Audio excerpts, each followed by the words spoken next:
Hello, good morning, afternoon, and evening. This is Sidrak Gamer, and I am playing Elite Dangerous to rekindle the love.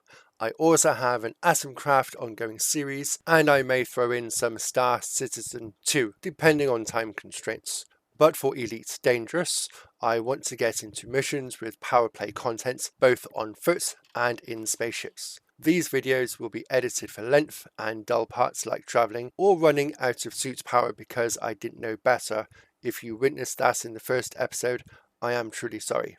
Now, on with the show. What I learned with the first episode is that I have forgotten how to play the game. Forgotten how to fly properly with flight assist off. So I understood after that experience I needed to start from the basics. It's a learning process, of course. So I went back to Shinrata. I removed all the components from my existing fleet of ships, except for the Caspian Explorer, which was back at LTT 2667 Stevenson Hub. I broke off trying to complete the mission with the previous loadout and returned to the Jameson Memorial for the aforementioned refit. For this mission, I had to fly 4 jumps and defeat 3 NPC pirates belonging to crew of Yamasan in their home system. This mission indicated threat level 5, but I'm not entirely certain what that means. The reward was good enough, and I have plenty to cover the rebuy if necessary. I was, however, scanning ships, which earns me merits, which went towards my power play rank. Using my old knowledge and my existing components, I put together a fit for the Python Mark II with turreted fragments and multi-cannons. The former have been engineered, not maximum, but the multi-cannons have not been, they were purchased brand new at the Jameson Memorial. The Python is also kitted out with a wake scanner, a K-warrant scanner, an FSD interdictor, and an operations limpet controller with 16 tons of cargo space as well, just in case I come across anything fancy. So with the fit updated and the buttons assigned, I went back to Yamason from Jameson Memorial to reattempt the mission. Alas, 4 jumps is too much for the Python, and the fuel situation was dire, so I docked up to refuel, familiarise myself with the weapon groups, and then went on my merry way to defeat the pirates. I had no idea what I was in for, or how this ship would hold together. Excellent, right, okay. Did I see anything? Yeah, there's a bouncy already. That's cool.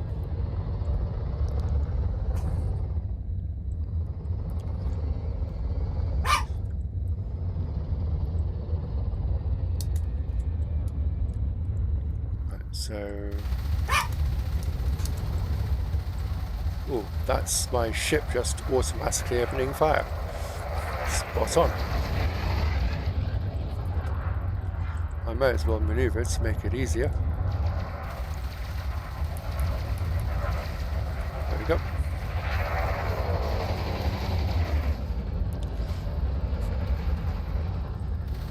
Come on, you can do it. Bring it down.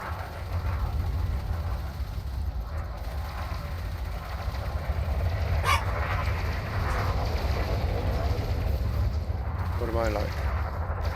87% shields.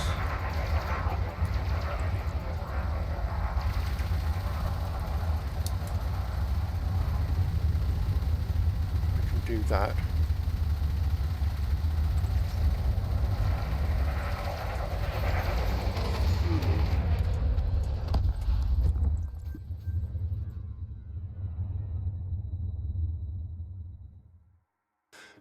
That unscheduled break was brought to you by Pets Are Annoying, and we've got some materials here, and we've got high wakes as well. So I considered following the high wakes, but was not familiar with how, so I scanned them and tried to look them up in the map, but was too slow. And then I remembered that I simply had to jump and it would do it automatically.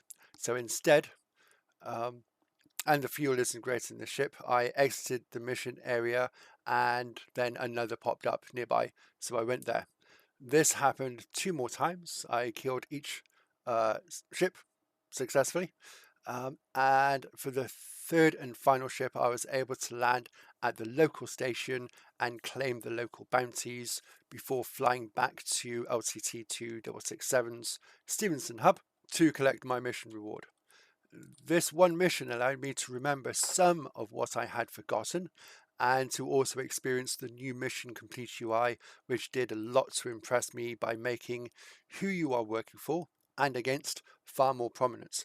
It also allowed me to make progress with the power play contents, of which I'm still very much uncertain of, but I will no doubt complete the courier and trade activities at some point. And this is the outro. The footage was captured over several sittings due to real life. The little yapper is Teddy, who is normally silent unless he doesn't want to watch me play a game and have fun, which is usually any time after 8 p.m.